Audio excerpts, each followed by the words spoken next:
बिस्मिल्लाहिर्रहमानिर्रहीम।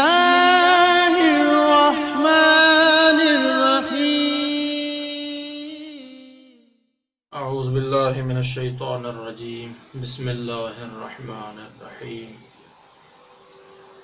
मुहतरम नाज़रीन, अस्सलामु अलैकुम व रहमतुल्लाहि व बरकातुहू। जीअं त गुफ़्तगू हली रही गुफ़्तगू शेख सदूक़ अलैहि रहमह जे बारे में अॼु असां ज़िक्र कंदासीं ऐं असांजो मौज़ू आहे शेख सदूक़ अलैहि रहमह उलमाए किराम जी नज़र में। त शेख सदूक़ अलैहि रहमह जंहिंजी शख़्सियत एतिरी बुलंद हूंदी हुई जो जॾहिं बि शेख सदूक़ अलैहि रहमह जो नालो ईंदो हुयो त काफ़ी उलमाए किराम उन जी क़द्र मंज़िलत खे ॾिसी उन्हनि जा कंध झुकी वेंदा हुया। शेख सदूक़ अलैहि रहमह दुनिया ऐं तशय्युअ में पहिरीं शख़्सियत आहिनि, पहिरियों आलिम दीन आहिनि जंहिं जी पेशनगोई ऐं जंहिंजे फ़क़ीह हुजण जी दुआ ख़ुदि इमाम अलैहिस्सलातु वस्सलाम जन कई हुई, जेके मासूम जी दुआउनि जो असर आहिनि, उन्हनि जो नतीजो आहे। शेख तूसी अलैहि रहमह शेख सदूक़ अलैहि रहमह जे बारे में लिखनि था त किताब अल फ़हरिस्त में शेख तूसी लिखनि था त शेख सदूक़ अलैहि रहमह बुज़ुर्गवार ऐं हदीसुनि जा हाफ़िज़, रवायात ऐं रिजाल जा दाना शख़्स हुया। उम्म जे उलमा में उन जहिड़ी शख़्सियत इल्म ऐं हाफ़िज़े जे लिहाज़ सां कंहिंजी बि न हुई।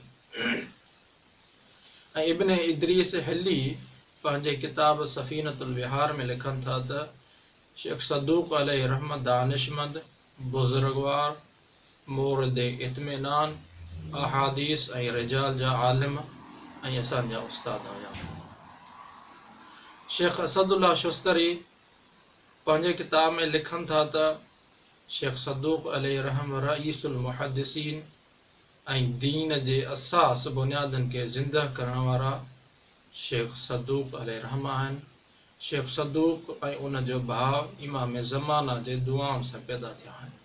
मुहक़िक़ बहरानी पंहिंजे किताब रोज़ातुल जन्नात में लिखनि था त मूं हिकु टोले खे ॾिठो, गुरूह खे ॾिठो त शेख सदूक़ अलैहि रहमह जे मुरसल रिवायात खे बि सही सम्झंदा हुया।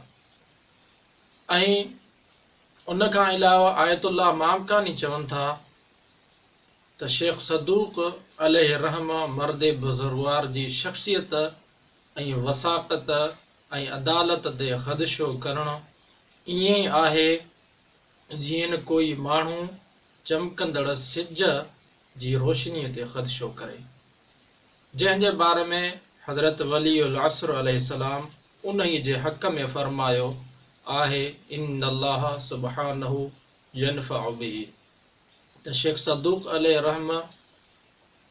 रहमह जे ज़रिए सां माण्हुनि खे नफ़ो पहुचाईंदो अल्लाह तबारक व तआला।